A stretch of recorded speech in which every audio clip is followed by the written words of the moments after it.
안녕하십니까. 예, 수업 시작하겠습니다.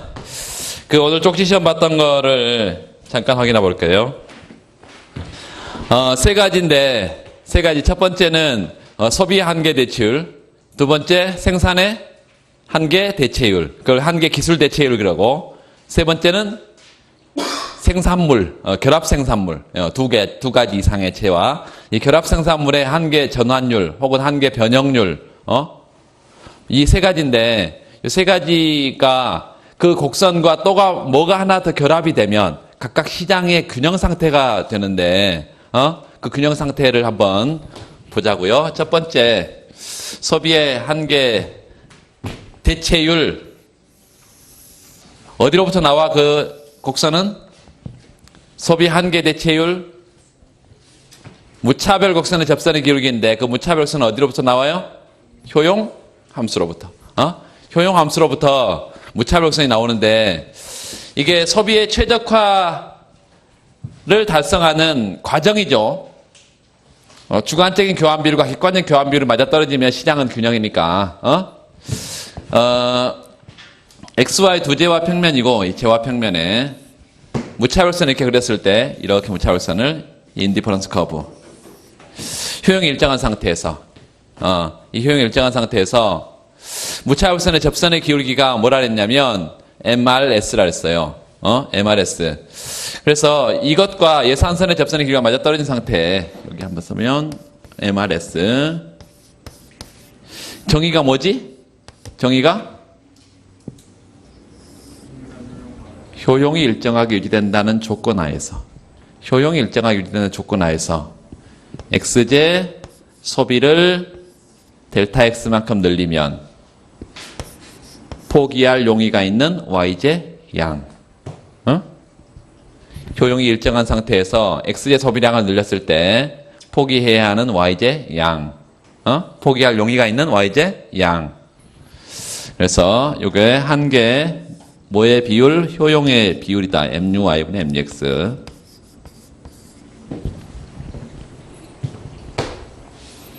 이게 첫 번째 우리가 뭘로부터 이걸 도출한다고? 효용 함수로부터 도출한다고.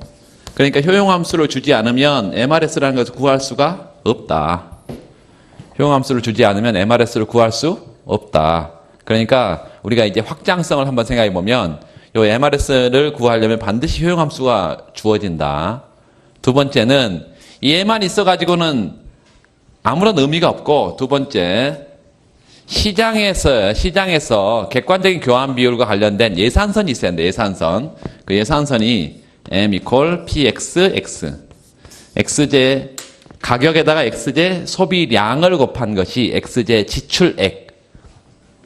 Y제 가격에다가 Y제 소비량을 곱한 게 Y제 지출액. 이게 소득 범위 내에서 유지돼야 된다. 그래서 이 예산선을 이렇게 표시를 해보면 예산선과 무차별선의 접선의 기울기가 맞아떨어진 상태. 이런 상태가 효용 극대화라 그랬고, 효용 극대화. 이 두 가지, 얘가 결합이 돼서 효용 극대화 점이 달성되고 이퀄리브리엄 그때의 소비량을 보통 수요라 그런다 그랬어요. 보통 수요 X제, Y제. 요 보통 수요. 무슨 수요? 보통 수요. 두 번째는 이 보통 수요는 지난번에 이제 이렇게 도출할 수도 있었는데 이 보통 수요는 재와 가격이 변함에 따라서 나타나는 가격 효과가 대체 효과하고 소득 효과로 구성되어 있는데 이 가격 효과가 대체 효과, 소득 효과로 구성되어 있는데 이 가격 효과 전체를 반영하는 수요 곡선을 보통 수요라 했다. 보통 수요. 근데 하나 더 우리가 생각해 볼게. 보상 수요라는 게 있습니다. 보상 수요. 개념상으로 이미 알아 우리가.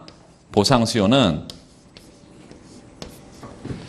가격 효과가 아니라 요 대체 효과만을 반영한 수요 곡선이다.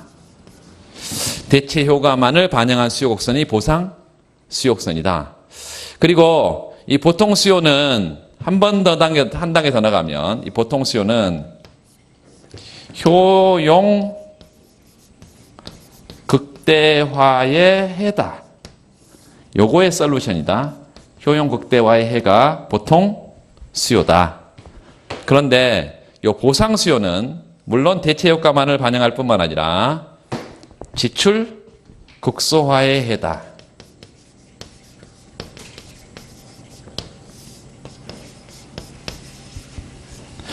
이 지출이라는 것은 X제 지출, Y제 지출, X제에 대해서 PXX만큼 지출을 하고 Y제에 대해서 PYY만큼 이렇게 지출을 하는데 이 지출액을 가장 줄이는 게 지출 극소화라는 것이고 그 지출을 보통 이제 M이라고 쓰지 않고요.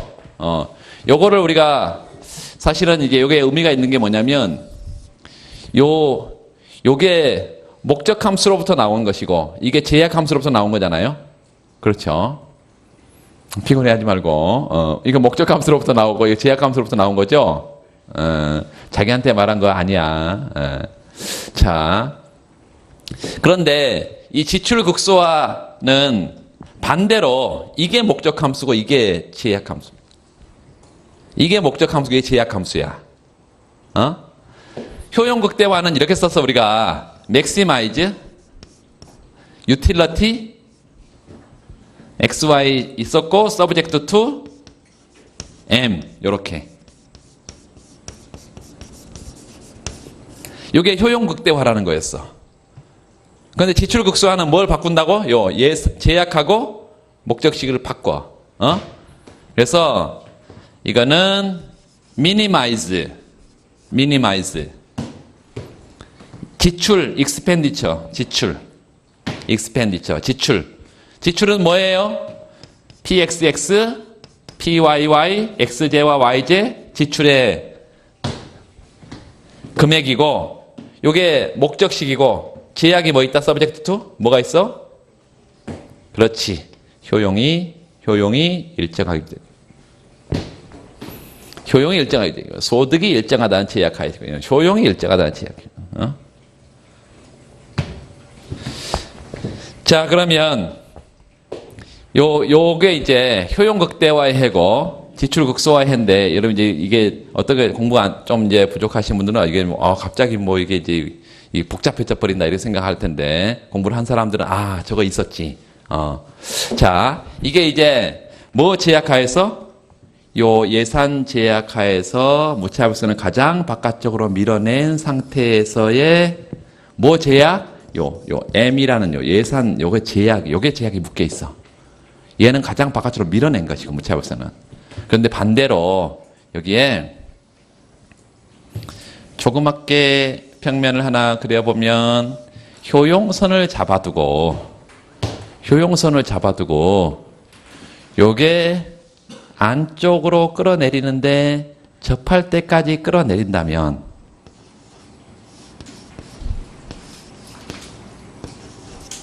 요 효용선을 잡아두고 무차별선을 잡아두고 접할 때까지 끌어낸다면 이게 X, Y 최적의 소비량인데 요걸 보상수요 이렇게 부른다. 보상수요. 자, 지금 이제 요 식만 가지고 보통수요, 보상수요 얘기를 했는데 지난번에 또 보통수요, 보상수요는 가격 소비곡선 도출하는 과정에서 또 도출했었어요. 그러니까 이게 그게 다 다른 게 아니야 지금. 우리가 어떤 쪽에서 코끼리를 앞에서 보냐, 옆에서 보냐, 뒤에서 보냐 다르는 것처럼 어떤 면에서 바라보느냐에 지금 차이가 있지 똑같은 거예요. 다 보상수요, 보통수요. 우리가 보상수요를 지난번에 대체효과반을 반영한 수요곡선이라 해서 가격효과, 대체효과, 소득효과 이 측면에서 봤던 것이고 이것은 이제 지출 극소화라는 것은 나중에 이제 이걸 확장을 시켜놓은 건데 이게 이제 수식으로 다 도출을 하는 것들이 이거예요. 그림으로 이해하기는 쉬워. 무차별선과 예산선이 맞아떨어진다. 여기 예산선과 무차별선이 맞아떨어지긴 해. 똑같아. 그러니까 조건이 뭐겠어요 이게? 조건이 둘 다 MRS하고 예산선의 접선의 기울기 요거 뭐예요? MRS하고 예산선의 접선의 기울기 이게 똑같아. 효용 극대화 조건과 뭐가 똑같다? 지출 극소화 조건이 똑같다.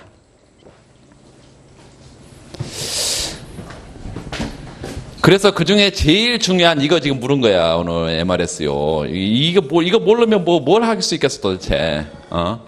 뭘 할 수가 있어? 아무것도 못 해. 두 번째는,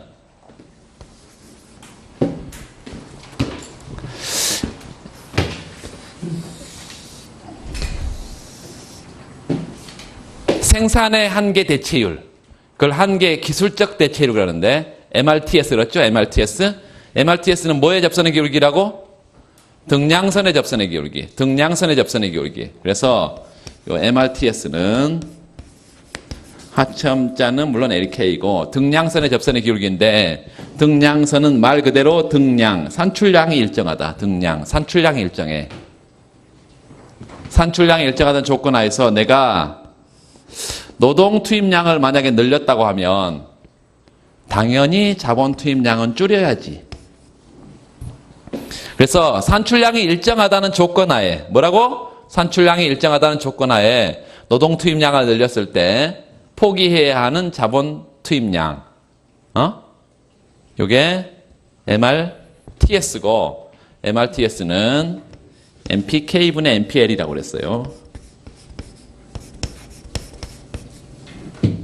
MPK분의 MPL이다. 그리고 어떤 평면에? LK 평면이죠. LK 평면. 등량선의 접선의 기울기. 등량선. Q가 잡혀있다. 등량선의 접선의 기울기. 두 번째, 얘만 있다고 뭐가 된다고? 등량선만 있어가지고는 안 되고 뭐가 있어야 된다고? 비용선이. 등비용선이. 그래서 이게 등량선이 있고 두 번째 등비용선이 있다. 등비용선이. 등비용선 어떻게 생겼어? TC 비용이 일정한 궤적이라 했죠. 등비용선은. 비용은 노동비용과 노동의 임금에다가 고용량을 곱한 노동비용하고 노동비용 그리고 RK 자본비용 자본비용 이 노동비용과 자본비용의 합인 총비용이 일정한 궤적을 등비용선 이렇게 말하고 등비용선을 여기다 쭉 집어넣어 봤더니 이렇게 우하향하는 직선인데 맞아떨어지는 점이 있어요. 이렇게 맞아떨어지는 점이 여기서 결정되는 노동과 자본의 투입량을 뭐라 그런다고? 뭐라 그래요? 요걸 뭐라 그래요? 요거? 그렇지. 조건부 요소수요. 비용 극소화 조건을 달성하는 요소수요. 조건부 요소수요다. 그래서 여기서 또 뭐가 맞아떨어져요? MRTS, LK하고 R분의 W하고. 그래서 MRTS, LK와 R분의 W. 이 비용 극소화도 두 가지가 있다 그랬잖아요. 이거 똑같은 형태로 우리가 했잖아. 비용 극소화도 이렇게 등 비용선이 잡혀 있는 상태에서 산출량을 가장 크게 하는 경우도 있었고, 얘가 잡혀 있는 상태에서 뭐를 가장 크게? 산출량을 가장 바깥쪽으로 밀어내는 경우도 있었지만 또 산출량 제약하에서 비용 극소화도 있었잖아. 응? 그 조건이 어땠어요? 똑같아요. 그러니까 지금 두 가지 형태로 지금 계속 보고 있어요.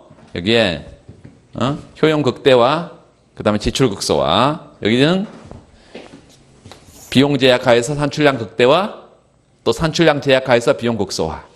이렇게 볼 수가 있다. 자, 세 번째는 어제 봤던 거.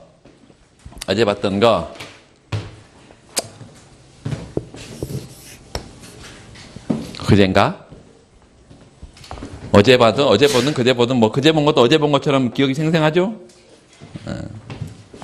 그래야만 하죠? 자.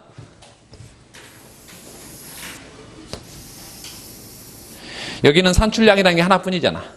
그런 산출량이 두 개 있을 때 이 결합 생산물이라 했어요. 결합 생산물 XY. 결합 생산물.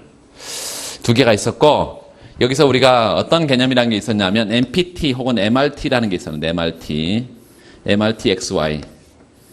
MRT는 개념상 뭐죠? MRT는 한계 전환율, Marginal Rate of Transformation, 한계 전환율인데 이 한계 전환율, 한계 변형률, 이것은 뭐가 일정한 상태라고? 경제 내에 존재하는, 그렇지, 노동자본, 생산기술을 다 투입해서 비용이, TC 총 비용이 일정하다는 이런 전제가 있고, 이런 조건 하에서 내가 X제 생산을 더 늘리려면 당연히 Y제 생산은 줄여야 되겠지. 포기해야 하는 Y제 양.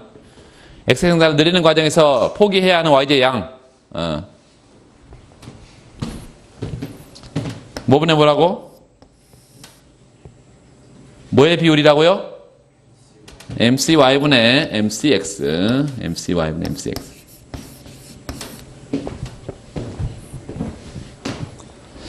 자, 이렇게 생겼죠.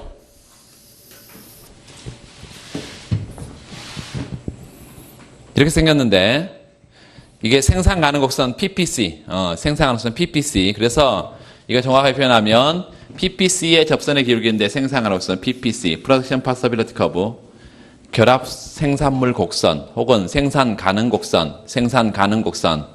뭐의 영어 약자로요? Production Possibility Curve, 생산 가능 곡선. 이 생산 가능 곡선의 접선의 기울기, 이게 접선의 기울기가 MRT다. 이것만 있으면 된다고? 아니면 또 뭐가 있어야 된다고? 뭐가 있어요?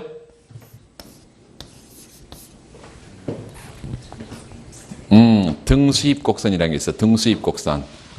등수입 곡선. 수입. 레버뉴 수입 곡선인데 이게 일정한 궤적이야.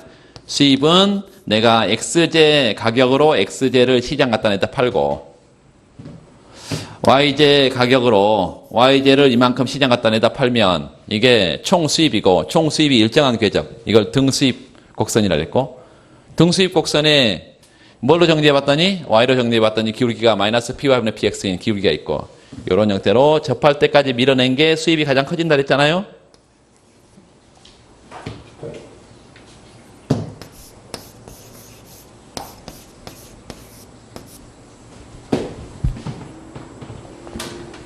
이 점은 예컨대 이런 점에 A점 하면 이 A점은 어떤 점이에요? 이윤 극대화점이다. 왜? 왜요?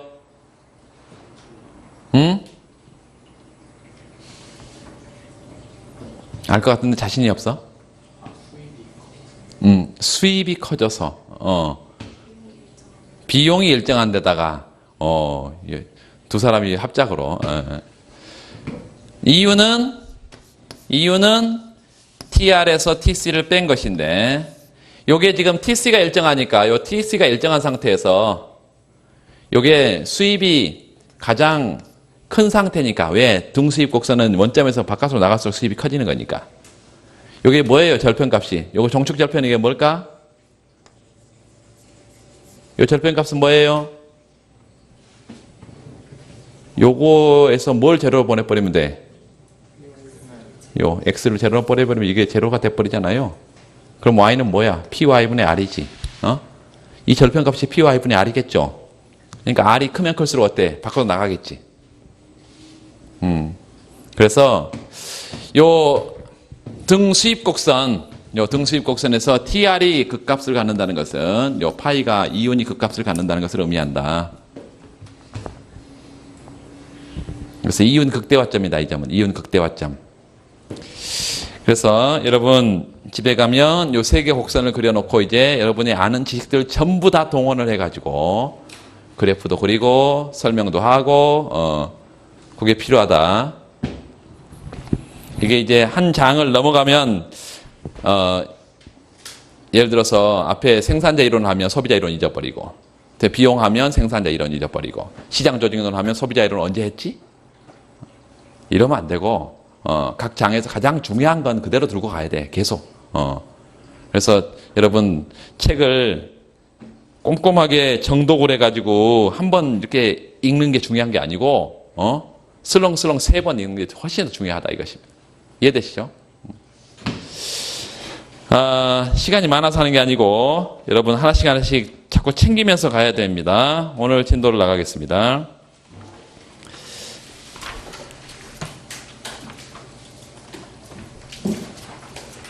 독점 시장인데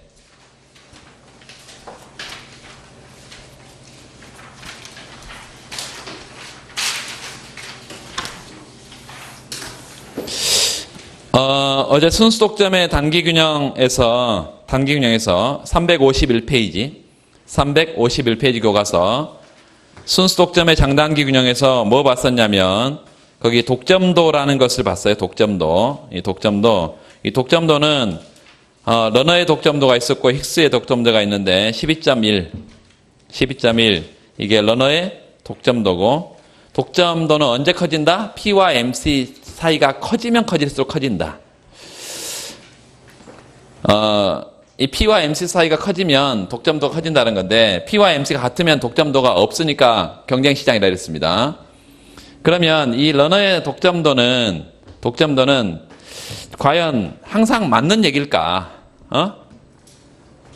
P와 MC 사이가 크면 독점도가 크고 P가 MC 사이가 작으면 독점도가 작은 것일까? 이 러너가 제시한 이 독점도의 정의가 항상 맞는 걸까?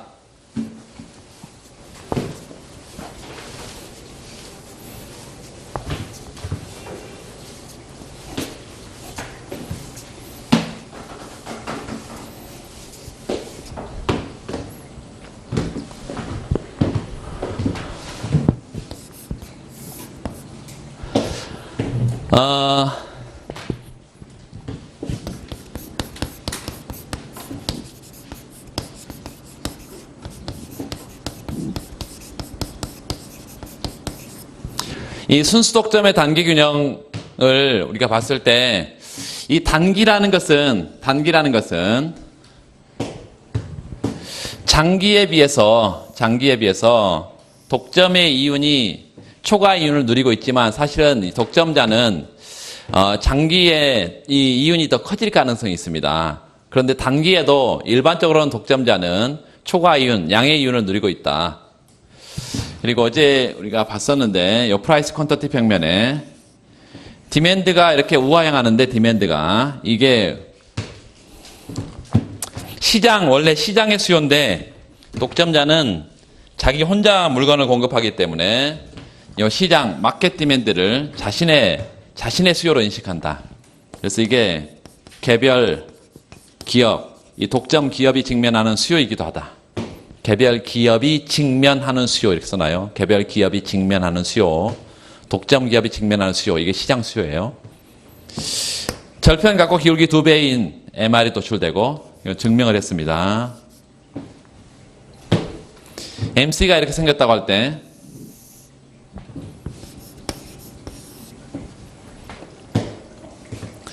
먼저 독점의 이윤 극대화는 언제 달성이 되냐? 독점의 이윤 극대화는 어제 우리가 이윤 극대화 파트에서 경쟁 기업의 이윤 극대화하고 그 다음에 독점 기업의 이윤 극대화를 봤어요.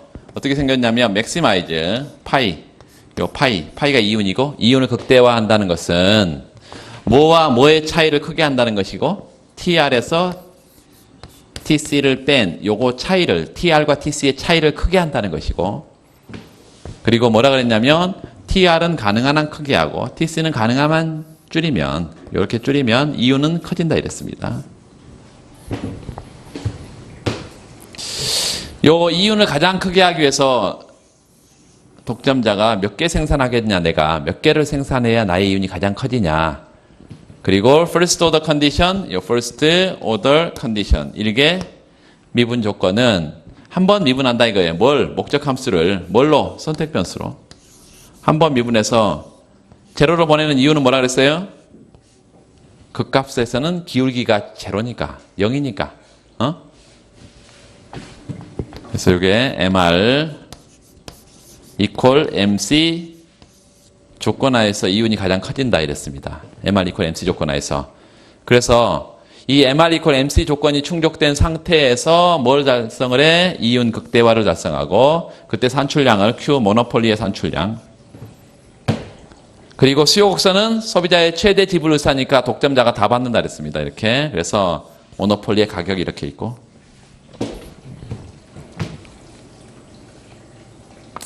자, 이 상태라면 이 조건이 달성된 상태에서 모노폴리의 가격과 모노폴리의 산출량, 그리고 항상 독점자는 요 초과 이윤, 양의 이윤을 갖습니다. 파이가 0보다 큰 양의 이윤을 가져. 그 양의 이윤을 두 가지로 이제 표시할 수 있다 그랬는데, 시장 가격, 판매량, 요게 TR이고, 그 다음에 요 TC는 총 비용은 여기서 알 수가 없던데, 요 MC의 밑면적은 뭐라 그랬어요? 총 가변 비용 그랬고, 가변 비용.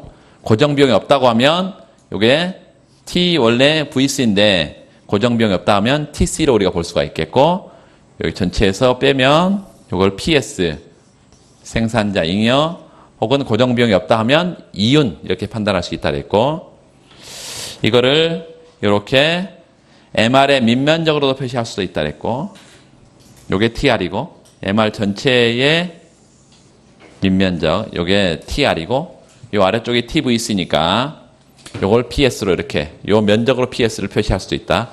나중에 그 거시경제학 가면 맹큐라는 사람이 있는데, 맹큐라는 사람이 주장하는 독점적 경쟁 시장에서 우리가 이윤 판단을 이렇게 합니다. 이윤 판단 이렇게. 그래서 이윤을 이렇게 두 가지로 판단할 수 있다는 거 여러분 좀 기억해 주세요. 요렇게 이윤을 판단할 수도 있고,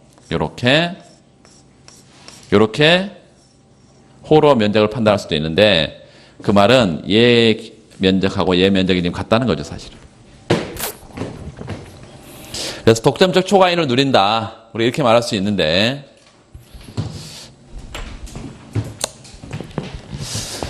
두 번째, 이 독점의 단기 균형은 어떤 특징을 갖고 있냐? 어떤 특징을? 첫 번째는 완전 경쟁과 비교해 봤을 때, 여기 보세요. 요게 뭐와 뭐가 많이 떨어진 상태에서 요게 마지널 베너핏 곡선이고, 이게 마지널 코스트 곡선이니까 맞아 떨어진 상태가 이퀄리브리엄, 요 경쟁 균형이고, 경쟁 균형에서의 산출량 수준에 비해서 Q 무슨 컴피티션, 이 경쟁의 산출량에 비해서 과소 생산이 되고 적게 생산되고. 두 번째, 여기 가격은 PC인데요. 당연히 경쟁시장 가격보다 독점이 높은 가격을 매기겠죠, 시장에. 그런데 그것보다 더 중요한 것은 요 MR과 MC가 맞아 떨어지는 점, 여기서 MR equal MC 요 조건이 충족이 되는데, 첫 번째 특징은 요 독점의 가격이 뭐보다 MR equal MC 요 수준보다 더 높다. 독점은 가격과 한계 비용이 차이가 난다. 경쟁은 그렇지 않은 데 비해서, 경쟁은 P하고 MC가 같은데, 독점은 요 MC보다 가격이 더 높게 결정이 되기 때문에 요 P equal MC가 이윤 극대화 조건이기도 하지만, 중요한 것은 가격이 정확하게 요게 지금 뭐기 때문에 요 마지널 베너핏 곡선이기 때문에, 요 수요 곡선이 마지널 베너핏 곡선이라 했어요. 그래서 MB와 MC가 맞아떨어지는 가장 효율적인 자원 배분 상태인데, 경쟁이 이거는 자원 배분의 비효율성이다. 이 첫 번째 특징이에요. 자원 배분이 비효율적이다. 자원의 비효율적 배분. 자원 배분의 비효율성. 자원 배분의 비효율성. 두 번째는 이 비효율성이 뭘로 나타나냐면, 계속 얘기한 것처럼 요게 뭐고요? 소비자 잉여고, 뭐 또 할 필요 없고, 요게 생산자 잉여에서 사회적 잉여가 가장 커지는 게 지금 요 완전 경쟁 상태인데, 독점은 요것밖에 공급이 안 되고, 독점 균형점은 여기이기 때문에 여기 사중 손실이 생긴다 그랬어요. 사중 손실. 그래서 독점은 dead weight loss, 사중 손실이 생긴다. 이 자원 배분의 비효율성 때문에 사중 손실이 생긴다. 자, 그리고 그 사중 손실의 존재를 이렇게도 생각해 볼 수 있다. 독점의 뭐가 산출량이 경쟁 시장의 산출량보다 과소 생산된다. 과소 생산된다. 그래서 가격은 어떻게 높게 아주 적은 공급량을 가지고 시장에 공급하기 때문에 독점자는 자원 배분이 비효율적인데, 두 번째는요, 경쟁 시장의 균형점은 여기인데 독점의 균형점은 여기라는 것은 어떤 의미를 갖냐면 요만큼의 소비자 잉여였던 소비자 잉여의 일부를 독점자가 가져가 버린다 이것입니다. 그래서 소비자 잉여가 요 면적에서 요 면적으로 좀 줄어들기 때문에 분배 측면에서 소득 분배 측면에서 분배의 불공평. 다시 말하면 분배의 공평성도 저해한다. 분배의 공평성 측면에서도 독점은 바람직하지 못하다. 크게 두 가지. 하나는 뭐예요? 자원 배분의 비효율성. 이 분배의 불공평성은 소비자의 잉여를 일부를 착취한다 이것입니다.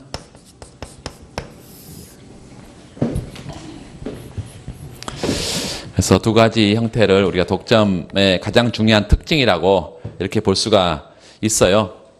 제가 아까 이걸 시작하면서 러너의 독점도가 진정한 독점도 평가가 가능하냐 뭐 이런 얘기를 했는데 이게 부분균형 분석이에요. 독점 시장만 보는 부분균형 분석이야. 그런데 일반 균형 분석으로 가면 훨씬 더 이제 독점 후생 평가가 더 정확한데 조금 어렵습니다. 조금 어려워서 일단 지금은 안 할 텐데 이런 생각을 한번 해보자고. 이건 조그맣게 옆에 그닥 중요한 건 아닌데 그냥 보세요. 그러지 말고 이렇게 디맨드 커브가 있고 요게 MR 커브가 있고 MC가 있는데 방금 MC가 이렇게 우상향하는 경우를 봤어요. 그래서 MR과 MC가 맞아떨어진 상태에서 요만큼의 뭐가 생긴다 그래서 지금 사중 손실이 생긴다 그랬네. 요렇게. 그런데 MC가 꼭 이렇게 생기리라는 보장이 없어. 지금 여기가 독점의 뭐고요? 모노폴리의 가격이고, 지금 여기가 우리가 보기에는 MR 이퀄 MC 수준이어서 요 P하고 MC가 이렇게 이만큼 뭐가 생긴 거 있어요 지금? 이렇게 격차가 생기고 있죠. 응? 그러면 이게 P와 MC가 다르니까 러너가 이렇게 얘기하겠지. 이게 독점도가 경쟁에 비해서 훨씬 더 지금 높고 독점 상태다 이렇게 말할 거 아니에요? 그렇다면 만약에 MC가 이렇게 생겼다면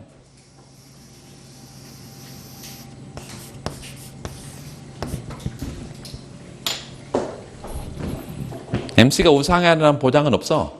근데 MC가 이렇게 생겼다면 어떻게 돼요? 원래 경쟁의 균형은 어디야? 여기죠. 사중 손실은 어떻게 되는 겁니까? 이게 사중 손실이지. P하고 MC 차이는 있어 없어? 앞에 거하고 차이가 없어. 요 MC하고 MR이 맞아 떨어지든 아니면 요 MC하고 요 MR이 맞아 떨어지든 요 MC하고 요 MR이 맞아 떨어지든 상관없이 전부 다 가격과 한계 비용은 인호피단 말이죠. 그런데 사중 손실이 훨씬 커지고 있잖아 지금. 그럼 독점도가 P하고 MC 차이라고 한다면 얘하고 얘 차이가 나는 걸 어디서 설명할 거야? 어떤 게 더 후생 손실이 커요? 얘가 더. 요 MC가 이렇게 생긴 애가 훨씬 후생 손실이 크잖아.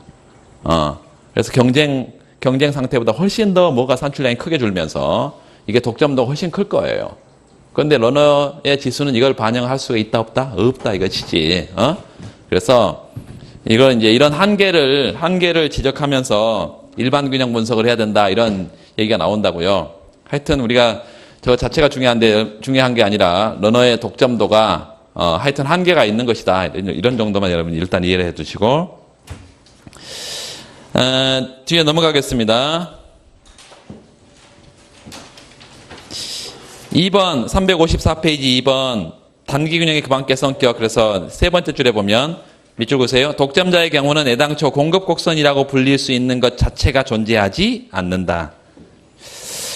공급 곡선은 개념상 뭐예요? 각 가격에서 얼마만큼의 상품을 공급할 용의가 있냐 이걸 보여주는 곡선인데, 독점자는 수요 곡선을 보고서야 얼마만큼의 상품을 팔겠다는 결정을 할 수가 있어서 애초부터 공급 곡선을 갖고 있지 않은 셈이다 이렇게 말하고 있는데, 그래서 독점은 저기 M이라고 써져 있는 거 서플라이 포인트만 존재하지 공급점만 존재하지 공급 곡선은 없다.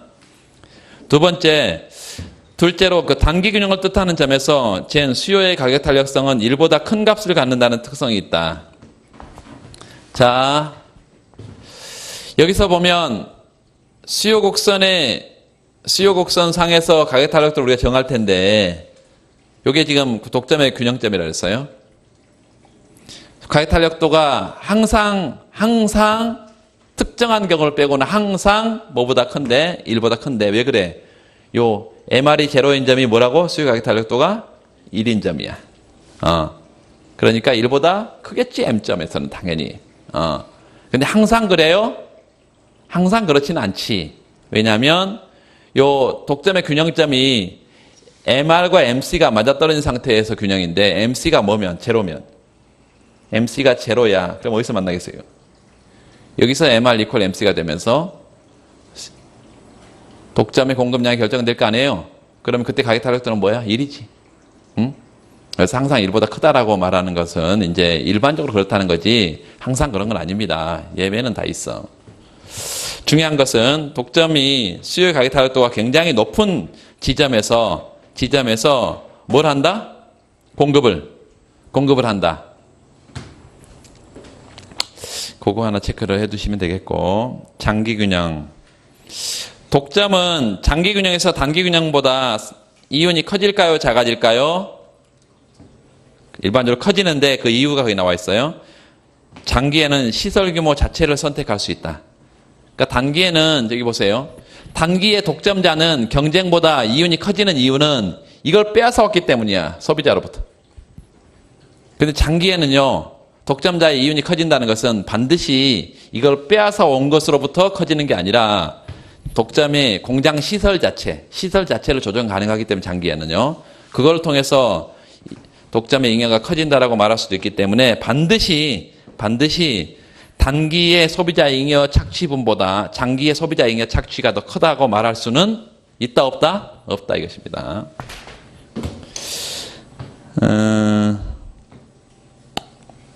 가격 차별인데, 가격 차별이 가능해질 수 있는 조건 뭐 이런 식으로 지금 나와 있는데, 일단 가격 차별은 지금 저기는 보니까 PM, QM 이래가지고 가격이 하나밖에 없잖아요, 독점자가. 그 하나밖에 없어도 독점자는 뭘 누려? 초과이윤을 누리지. 그런데 독점자가 시장을 나누어서 더 자신의 이윤을 크게 할 수 있다면 시장을 나누고 싶어 한다니까요. 항상 예로 들었던 게, 국내 시장도 예를 들어서 똑같은 제품도, 예를 들어서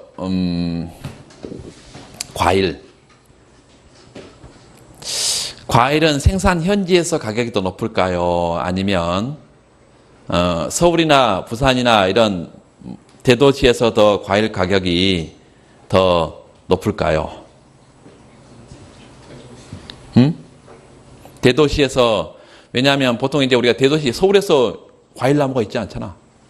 그러니까 보통 이제 생산 현지는 아니라고 생각하는, 서울은. 그러면 여기서 예를 들어서 대구나 뭐 경기도나 충청도나 뭐 이런 데서 물건을 만들어면, 과일을 생산해내면 이걸 싣고 와야 되니까 그것도 기본적으로 운송비도 들 것이고, 그러니까 이게 서울에서 더 비싸야 정상이잖아요. 비싸야 정상이죠. 이거는 누구 생각만 한 거예요? 공급자의 입장에서만 생각한 거야. 공급자 입장에서. 내가 여기서 팔면 운송비 안 드니까 싸게 팔고, 저기서 갖다 팔려면 이 운송비가 드니까 비싸게 팔아야 되지. 뭐 이런 생각을 하는데, 기본적으로 수요자를 생각하면 또 그런 것도 아니라 이 말이에요. 이 대도시에는 수요가 엄청 대규모의 수요가 있기 때문에, 같은 양을 파는 게 아니야. 현지와 같은 양을 파는 게 아니야. 그래서 이 수요의 가격 탄력도가 가격을 높게 받냐, 낮게 받냐의 핵심이지, 이게 시장이 얼마나 떨어져 있냐, 내가 생산한 곳과 이거는 별 관심이 없단 얘기예요. 왜 저기 칠레에서 포도를 심어서 한국까지 갔다 왔다 팔아. 그냥 그 나라 잘 팔지. 응? 칠레보다 여기가 비쌀까요, 쌀까요? 별로 비싸지 않아요. 별로 비싸지 않다니까. 슈퍼에 칠레산 와인, 여러분 와인을 안 좋아하시니까 안 좋아할 것 같아요. 슈퍼에 가면 칠레산 와인들이 많아. 칠레보다 비쌀까요, 쌀까요? 별로 안 비싸. 별로 안 비싸다고. 그 이유는 여기가 이제 한국도 다양한 와인들이 많이 수입이 된다는 것입니다. 다양한 와인들이. 근데 중요한 것은 뭐야? 소비자들이 얼마나 이 제품에 대해서 탄력도가 크냐 작냐, 이게 가격 결정의 핵심이라는 거예요. 계속 얘기한 것처럼 현대자동차가 현대 소나타를 한국에서는 2,500만 원에 팔고 미국에서는 2만 불에 팔고 뭐 이런 식이 이유가 뭐다고? 1대 1000이라면 2,500만 원이라면 2만 5천 불에 팔아야 되는데 미국에서 싸게 파는 이유는 뭐라고? 탄력도가 거기가 더 높기 때문에. 탄력도가 낮고. 자, 그런 생각을 해보면 이렇게 그냥 물건 내가 독점자니까 에이 내가 만들어서 시장은 다 내 건데 뭐 우리 국내 시장 이런 생각을 하는 독점자하고 한국 시장하고 중국을 바라보는 이런 독점자하고 전혀 생각이 다르지. 마인드가. 한국에서 예를 들어서 100대를 팔면 중국에는 10,000대를 팔고 뭐 이런 생각인데 이 시장을 똑같은 시장이라고 생각하면 벌써 마인드 자체가 이제 안 되는 사람이죠. 그래서 기본적으로 시장을 어떻게 바라보고 가격 탄력도를 가지고 시장을 나누어서 다른 가격 차별화 전략을 쓰려는 독점자가 생긴다 이것입니다. 그걸 차별 독점자라고 이렇게 부르고, 차별 독점자가 세 가지 형태가 있는데 1급 차별, 2급 차별, 3급 차별. 1급, 2급, 3급 중에 어떤 게 가장 완벽한 가격 차별일까요? 숫자가 크니까 3? 1이죠. 1급 차별이 가장 완벽한 가격 차별입니다. 1급 차별은 여러분 한 사람 한 사람에게 다른 가격을 받을 뿐만 아니라 이 사람이 한 개 살 때, 두 개 살 때, 세 개 살 때 다 다른 가격을 또 매긴다 이런 얘기예요. 그래서 완전한 가격 차별인데 그 가격 차별에 대해서 하겠습니다. 조금 어려웠나? 표정이 이제 미시 처음 할 때 표정하고 점점 이제 좀 굳어지면서 이제 맛을 보고 있는 거예요, 여러분. 이 맛을 봐야 돼.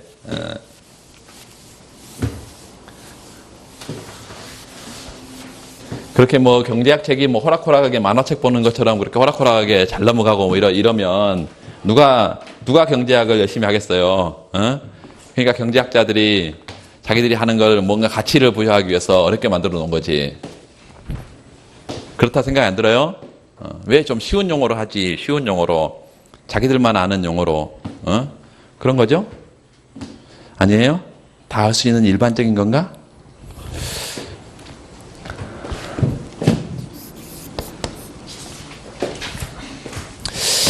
가격 차별.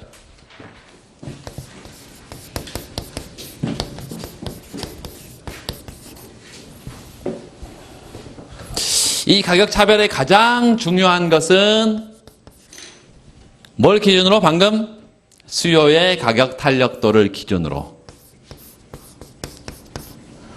요거를 기준으로 수요 계층을 나눈다거나 아니면 아예 시장을 나눈다거나 이런 것들을 분리를 해서요. 이런 것들을 분리해서 서로 다른 가격을 정하는 거야.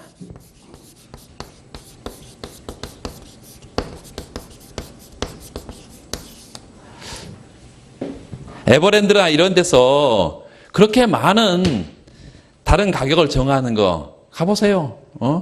뭐 한 명 더 데려왔다고 뭐 깎아주고, 뭐 어떤 카드로 쓰면 얼마 깎아주고, 뭐 어쩌고. 알 수가 있어, 가격 체계를? 여러분 가서는 몰라. 그냥 뭐 깎아준다 그러면 그냥 하는 거지. 그래서 그 많은 노력을 하는 이유가 심심해서? 그럴 리가 없죠. 그걸 통해서 훨씬 더 자신의 이윤이 커진다는 얘기야. 이런 힘든 일을 뭐하러 해, 그냥. 그냥 MR 이퀄 MC 해가지고 그냥 가격 정하지. 이런 힘든 일을 왜 하냐고. 그래서 이게 차별 독점자의 이윤이 훨씬 더 커지는 이윤 극대화 전략이기 때문에 그렇다.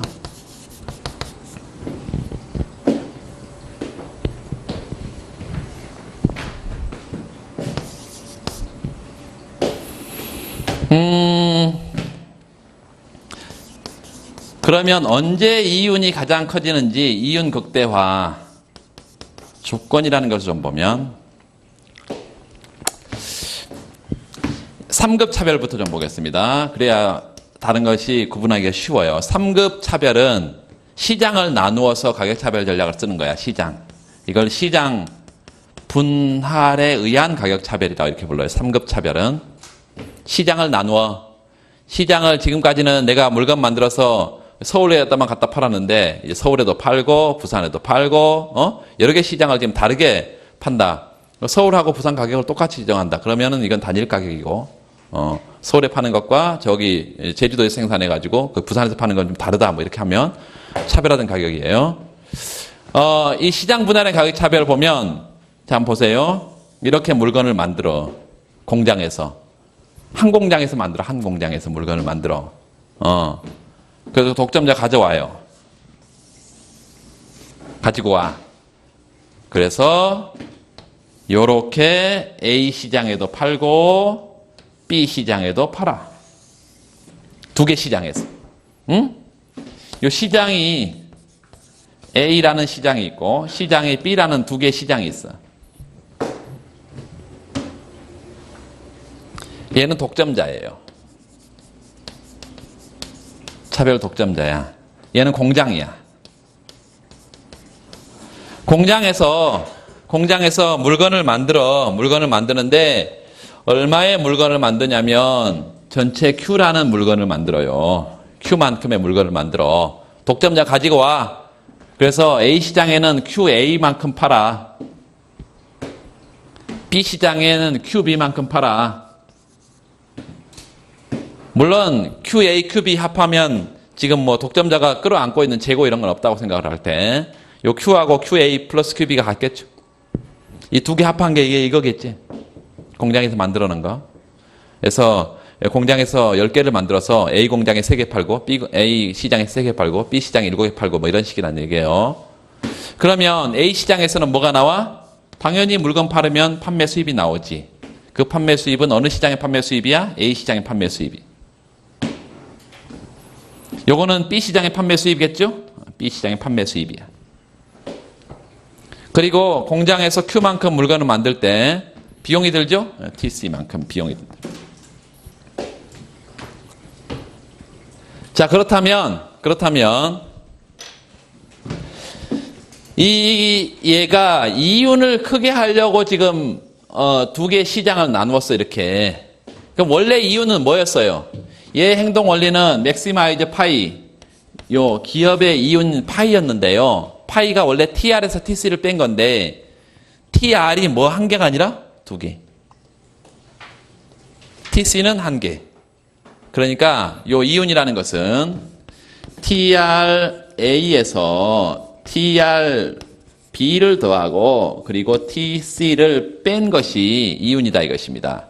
TR에 두 개가 생긴다는 게 우리가 그동안 했던 것과 다른 거야. 이런 이윤을 컨비네이션 이윤 이렇게 부릅니다. 결합 이윤이다. 결합 이윤이라고 이렇게 말한 이유는 뭐냐면 한번 생각해 보세요. 독점자가 이게 시장과 이게 시장을 별개 시장으로 생각을 해가지고 그냥 여기서 이윤 극대화를 추구하고 여기서 이윤 극대화를 추구하면 결과적으로 이 전체 이윤을 극대화하는 것과 같을까요? 같지 않습니다. 같지 않아. 그래서 요 전체를 다 고려한 상태에서 산출량 그리고 판매량 이걸 전체를 한꺼번에 다 고려한 상태가 이윤이 가장 커진다. 왜 그럴까요? 예를 들어서 여기 A 시장에서는 수요가 굉장히 많아. B 시장에서는 별로 수요가 많지 않아. 그럼 A 시장의 가격을 높게 팔겠죠. 그렇죠. 당연히 수요가 많으면 높게 팔아야지. 근데 B 시장에서는 낮게 판다. 만약에 이렇게 가격 차별 전략을 썼다 이거예요. 근데 내가 물건 하나를 팔았을 때 수입이 있을 텐데 그 한계 수입이 이 시장과 이 시장이 만약에 다르다고 한다면 당연히 물건 한 단위 팔았을 때 한계 수입이 높은 시장에다 계속 팔 거 아니에요.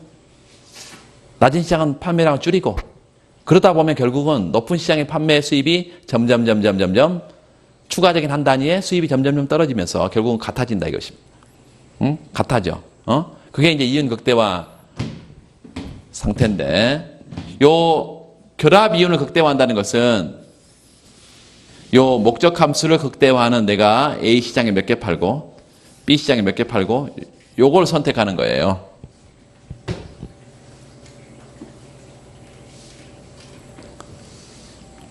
앞에서 일개 미분 조건을 봤던 것과 똑같은데 하나 좀 어려운 게 뭐냐면 이제 선택 변수가 한 개가 아니라 두 개라는 거예요. 그럼 각각으로의 목적 함수를 미분하면 돼. 미분 처음 한 사람 좀 어려울 텐데 따라오라 했어요. 한두 번만 해보면은 아무것도 아니에요. 경제학에서 나오는 미분.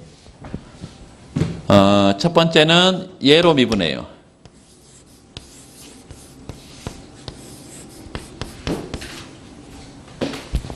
제로번에.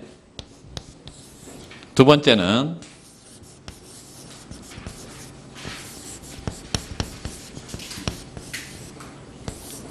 요 두 가지야. 하나는 뭘로 미분하고 QA로 미분하고 또 하나는 요 B로 미분하고 QB로 미분.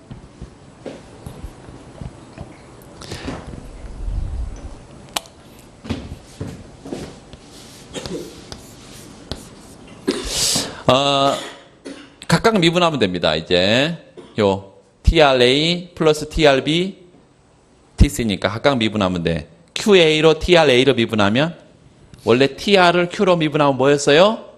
MR이죠. 근데 A 시장의 MR이지. 그렇죠? 그래서 MRA라고 쓰고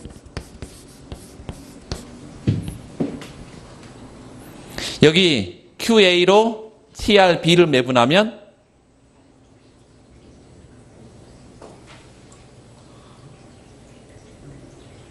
자 보세요. 요 QA하고 요 얘하고 뭔 상관이 있대? 아무 상관이 없지. A 시장에 100개를 팔든 1000개를 팔든 B 시장에 판매 수입하고 뭔 상관이 있어요? 아무 상관이 없지. 그래서 제로야. 그래서 요 QA가 여기 들어있지 않기 때문에 이거를 상수 취급하는 거고 상수의 미분값은 제로예요. 세 번째는 요 QA로 TC를 미분하면 요게 문제야. TC는 QA의 함수가 아니고 Q의 함수라는 거예요.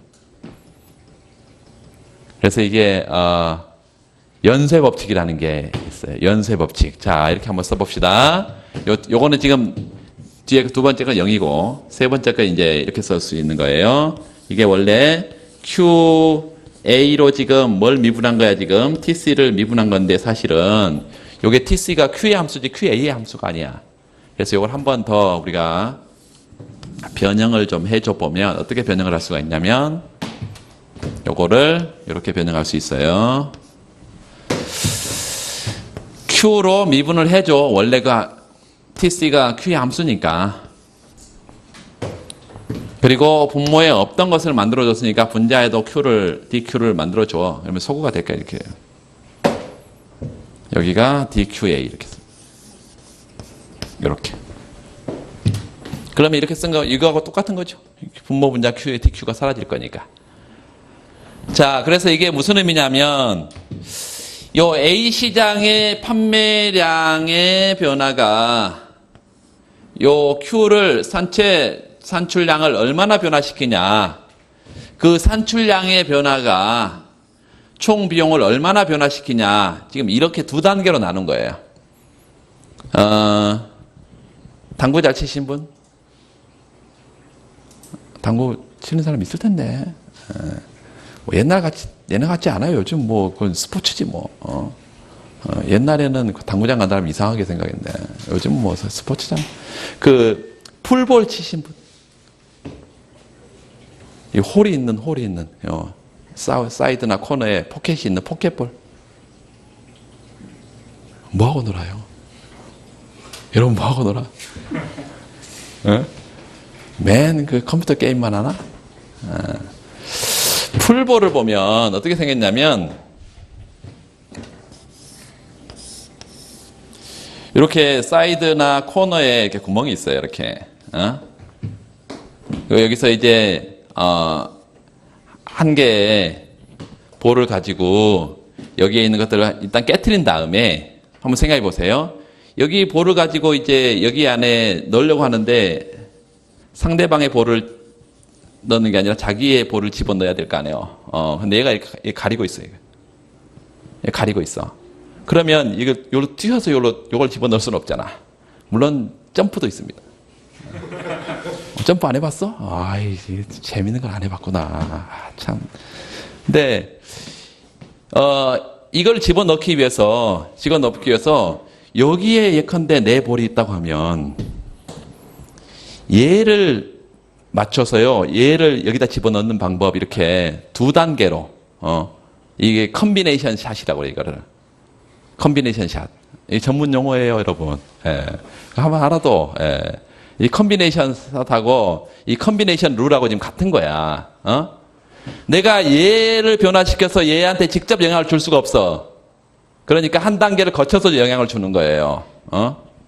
이게 연쇄 법칙이라고 체인 룰인데, 체인 룰. 이렇게 해결을 한다 이것입니다. TC가 얘 함수가 아니기 때문에 일단 가까운 걸 먼저 쳐서 그 가까운 것이 그 다음 두 번째 거를 갖다 치도록, 볼을 갖다 치도록 이렇게 만들어 놓은 게 지금 체인 룰인데, 자, 전체 Q는 A 시장에 판매하는 것과 B 시장에 판매하는 거의 합이라 그랬어요. 그러면 요 Q를 QA로 미분하면 1이야. 요 Q를 QB로 미분해도 1이에요. 그러니까 얘가 뭐가 된다고? 1이라고. 항상 1이야. 그러면 이거 우리가 뭐예요? TC를 Q로 미분하면 MC지. MC. 그래서 바로 우리가 뭐라고 쓸 수가 있다? 이걸 MC라고 쓸 수 있다. MC. 그냥 TC를 Q로 미분한 것처럼 그냥 MC라고 쓴다고요. 왜? 어차피 체인 룰을 해봐야 이건 1이니까 뒤에 거는. 그래서 이걸 제로로 보내면 결과적으로 어떻게 되는 거예요? 첫 번째 조건은 MRA equal MC가 되지. MRA equal MC. 두 번째는 이게 똑같겠죠? 똑같아요. 여기도. 자, QB로 TRA를 미분하면 뭐? 0. 요 QB로 TRB를 미분하면 MRB. 요 QB로 TC를 미분하면 MC. 그래서 요거하고 두 번째 나오는 것이 MRB MC이기 때문에 요 MRA equal MRB equal MC. 이게 차별 독점자의 이윤 극대화 조건이다. 차별 독점자의 이윤 극대화 조건은 MR equal MC가 아니라 MRA equal MRB equal MC다. 이게 차별 독점자의 이윤 극대화 조건입니다.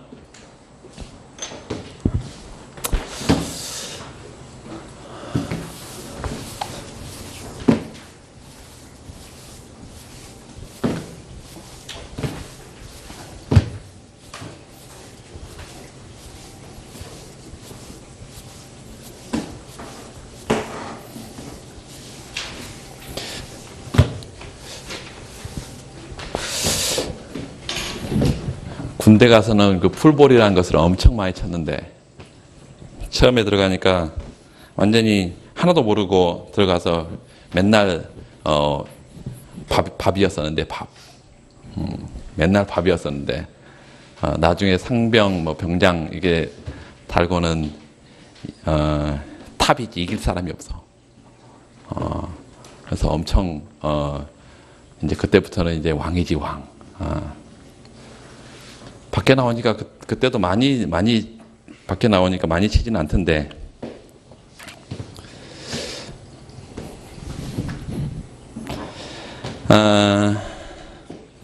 지금 보니까 가끔 생각이 나가지고 요즘은 뭐 이제 그래도 좀 움직이는 걸 좋아해가지고 볼링 이런 걸 전에도 많이 치고 그랬는데 볼링장도 별로 없고 풀볼은 거의 없대요 보니까요. 거의 찾아볼 수가 없어요. 신림동에 제가 그래서 혹시 알아보려고 검색도 해보고 했더니 당구장에 몇 개 있어요. 몇 개 있는데 다 사구밖에 없고 그건 못 쳐요. 풀볼장이 하나도 없더라고 보니까. 그래서 좀 큰 데 나가야 했는데 뭐 그거 치러 그런 데까지 찾아다니겠어요.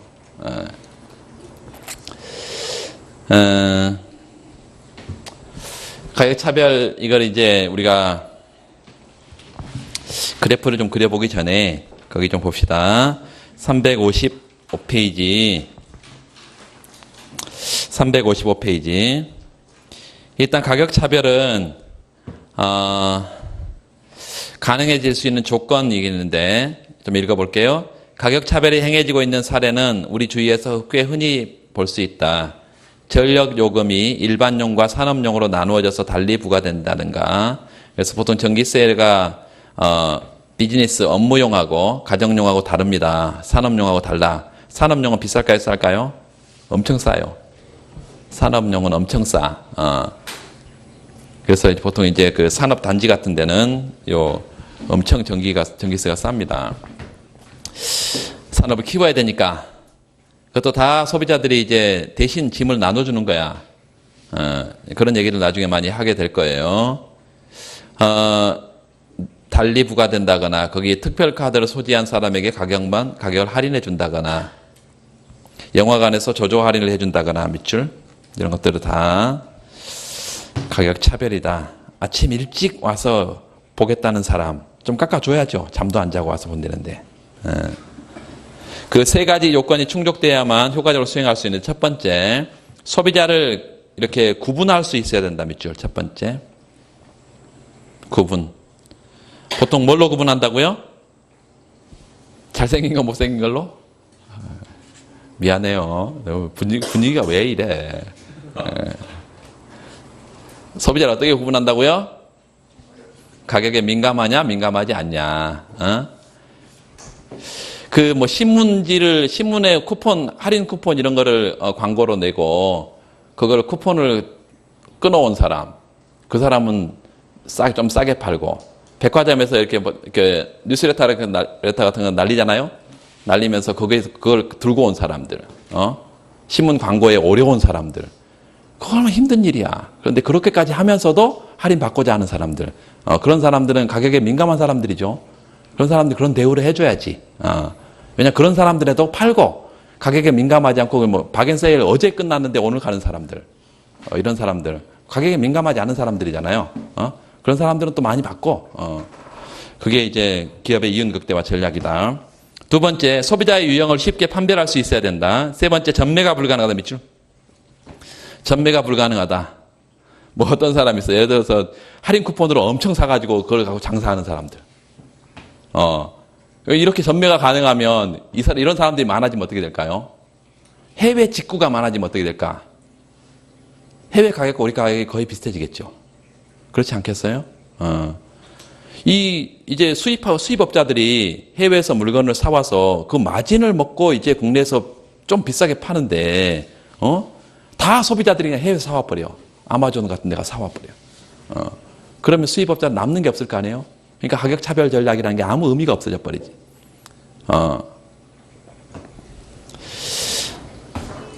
자, 그 다음 페이지에 가보면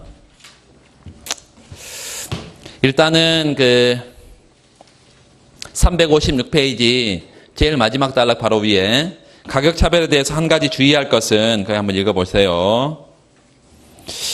그 다음에 가격 차별의 가격과 산출량, 거기 357페이지 보면 두 시장에서 한 개 수입을 일치시켜야 된다. 첫 번째 박스 MRA 이퀄 MRB, 이게 같아야 됩니다.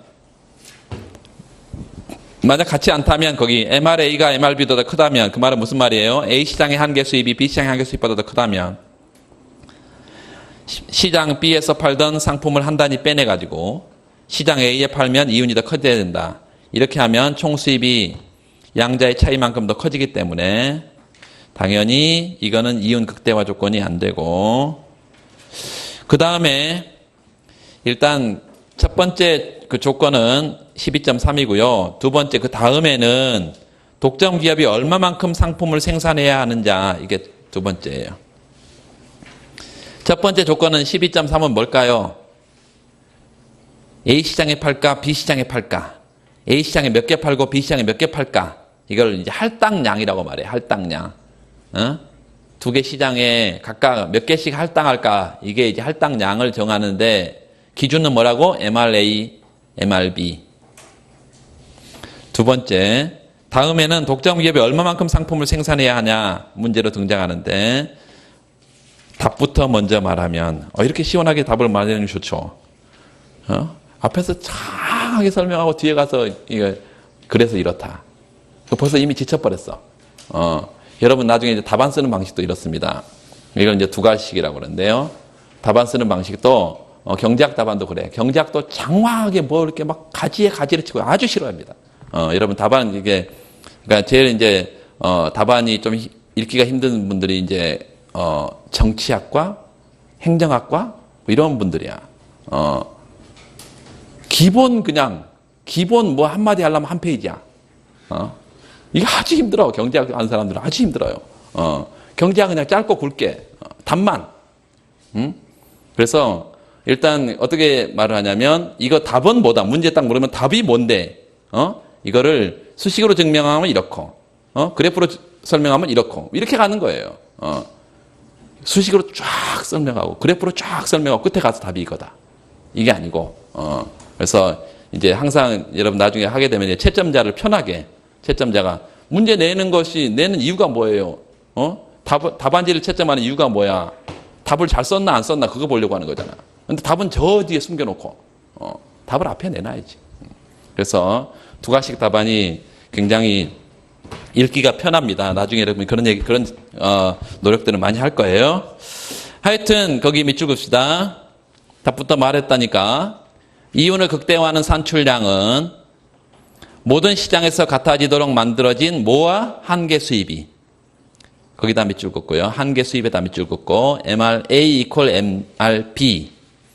MRA equal MRB. 이 한계 수입이 뭐와 같아져야 돼? 한계 비용과 같아지는 수준에서 결정된다. 자, 밑에 그래프를 잠깐 보세요. 굳이 그릴 필요 없어. A 시장 보니까 수요 곡선이 그렇게 생겼는데 그로부터 MRA를 도출했습니다. 절편 갖고 기울기 2배겠죠? B 시장도 보세요. 기울기가 좀 완만하네. 작네요. 거기서 MRB를 도출했어. 그러니까 두 시장의 MR이 맞아떨어진다고 하는 게 첫 번째 자꾸 조건이었잖아요. 두 번째는 이게 MC와 맞아떨어진다 그랬어. 그런데 중요한 건 MC는 어디만 있어? 저기 요 통합된 그림에만 있잖아요. 그래서 거기 MRT라는 게 있는데요. MRA, MRB하고 MRT는 어떤 관계에 있을까요?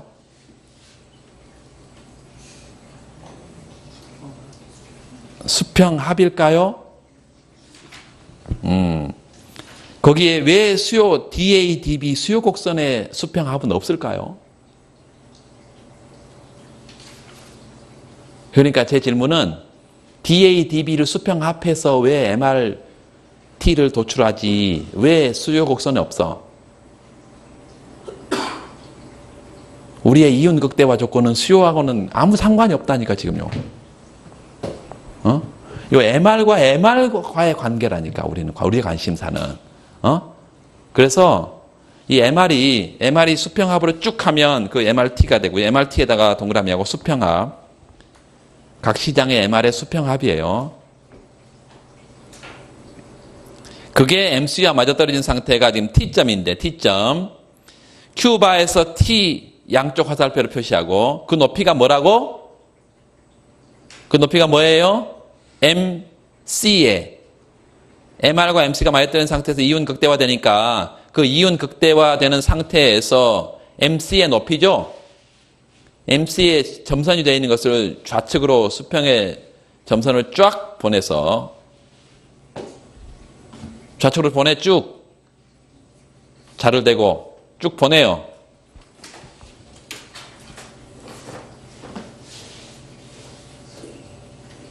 그래서 만나는 점이 지금 MR과 만나는 점이 R.S점이지. 그래서 QA 바만큼 A 시장에 팔고 QB 바만큼 B 시장에 팔고 생산은 어디서 했어? 아까 Q바에서 하고. 거기 QAR하고 QBS하고 이 높이가 같아달라. 같죠? 같잖아. 같은 상태에서 MRA, MRB 여기 같은 상태에서 MC가 맞아떨어지면 이은 극대화 달성된다. 일단 제일 중요한 것은 그 아까 동그라미 했던 MRT라는 것이 이 통합된 그림에 MR의 수평합이지 수요 곡선을 수평합해가지고 절편 갖고 기울기 2배 이렇게 도출한 게 아니라는 것이에요. 그게 중요한 것입니다. 그걸 이제 여러분 직관적으로 이걸 그렇다라고 알아둬야지 나중에 계산을 할 수가 있어. 수요 곡선부터 MR을 먼저 도출해야 되니까 각각도 MR을 도출하고 수평합해야 된다니까. 자, 넘어가서요. 12.4에다가 별표해 주세요. 12.4. 그래서 차별적점자 이윤 극대화 조건은 두 시장의 MR이 같은 상태에서 MRA equal MRB 이렇게 되어 있는 거 거기다가 밑줄 하나 그어놓고 그럼 뭐라고 해야 돼? 할당량을 정합니다. 할당량을 정해. 그리고 그 같아진 MR과 그 MC 요게 생산량을 결정해요. 총 생산량을 결정해.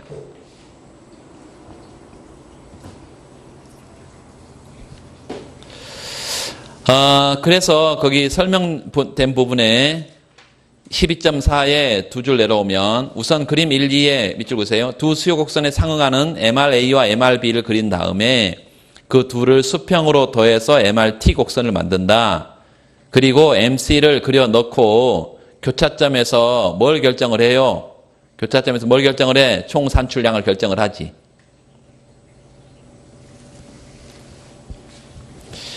자, 그 다음에 우리가 앞에서 봤던 익숙한 게 하나 있네. MR equal P 곱하기 1 마이너스 U 가격 탄력도분의 1. 이게 로빈슨 아모르소 공식이라고 했고 가격과 한계 수입 사이에는 이 관계가 성립한다는 것을 설명한 적이 있다. 그러니까 MRA equal MRB 대신에 이렇게 쓸 수 있다는 거죠. 자, MRA equal MRB 그 식을 한번 다시 한번 써봐. 노트에다가요. 수요 가격 탄력도를 일단 로빈슨 아모르소 공식을 먼저 쓰고 로빈슨 아모르소 공식 한번 써봐요.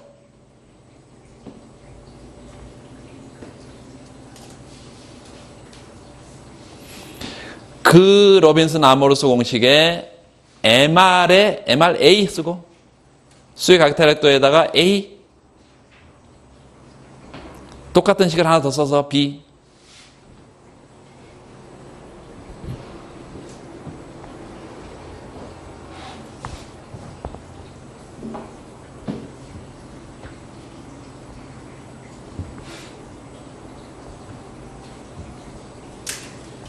써봐요. 똑같이 식을 두 번.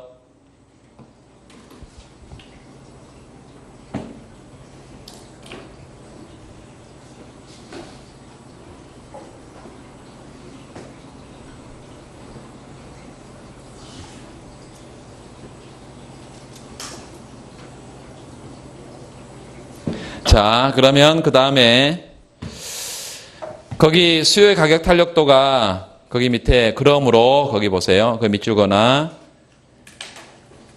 입실론 PA보다 입실론 PB가 더 크다면 다시 말하면 B 시장의 수요 가격 탄력도가 크다면 이 말이죠. PA가 커야 돼요. PB가 커야 돼요. PA가 커야 되지. 그래서 A 시장의 가격이 더 높아야 된다. 그 말은 가격 탄력도가 낮은 시장이 더 높은 가격이 정해지는 거죠. 가격 탄력도가 높은 시장은 더 낮은 가격이 정해지고 그래서 가격 설정 원리가 역탄력성 규칙이죠. 기본적으로 이게 조세에도 적용이 되고 가격 결정에도 적용이 됩니다. 그래서 기본적으로 이게 가격 결정을 계속 얘기했어요. 탄력도가 높은 시장에서는 얘네들이 탄력도가 높다는 것은 대체재가 많으니까 다른 데로 도망가 버려. 내가 가격을 높이면. 그러니까 가격을 낮게. 그 다음에 탄력도가 높은 시장에서는 낮게, 낮은 시장에서는 높게 이렇게 도망갈 데가 없을 거니까 얘가 내 가격 높여도. 이처럼 수요의 가격 탄력성은 밑줄, 수요의 가격 탄력성이 작은 소비자에게 상대적으로 더 높은 가격을 매기는 것은 가격 차별에는 역설적인 측면이 있다. 가격 탄력성이 작다는 것은 가격이 웬만큼 올라도 수요량이 크게 줄이지 않는 반응을 보이는 것을 의미하고, 이는 독점 기업의 상품에 대한 소비자의 충성도가 그만큼 크다는 것으로 해석할 수 있는데, 충성도가 높은 소비자에게 더 높은 가격을 매긴다는 점이 역설적이다. 내가 이 제품을 계속 다른 제품도 많은데 이 제품을 계속 써줬어. 그 대표적인 예가 뭐예요? 애플이죠. 아이폰을 쓰는 사람들은 거의 아이폰, 아이패드는 이게 충성도가 맥 굉장히 높아요. 그런데 가격을 떨어뜨려 안 떨어뜨려? 안 떨어뜨려. 지난번에 지난 거 샀으니까 이번에 새로 사면 깎아줘요? 안 깎아줘. 굉장히 고급화 전략을 쓰면서 애플은 두 번째는 낮추지 않습니다.